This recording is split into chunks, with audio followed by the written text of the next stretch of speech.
मुंढवा जमीन बेकायदेशीर विक्री प्रकरणाची स्वतंत्र समितीमार्फत चौकशी करण्यात यावी अशी मागणी आता होते। ज्येष्ठ आरटीआय कार्यकर्ते विजय कुंभार यांनी ही मागणी केली आहे। विजय कुंभार यांची मुख्यमंत्र्यांकडे लेखी मागणी करण्यात आली आहे।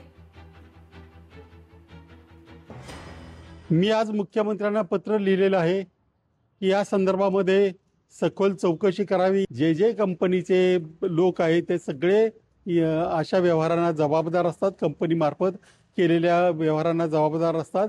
शिवाय पार्थ पवार यांनी स्वतःच पॉवर ऑफ अटर्नी दिग्विजय पाटलाला दिलेली आहे आणि त्याचप्रमाणे IT पार्कच्या जी सवलत मिळावी यासाठी जो काही रिझोल्यूशन पास झालाय, ठराव पास झालाय कंपनीचा, त्याच्यावरही पार्थ पवार यांची सही आहे।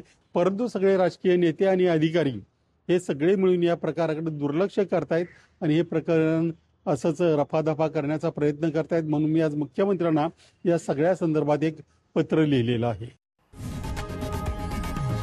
लोकशाही मराठी ऐका, पहा, जागरूक रहा।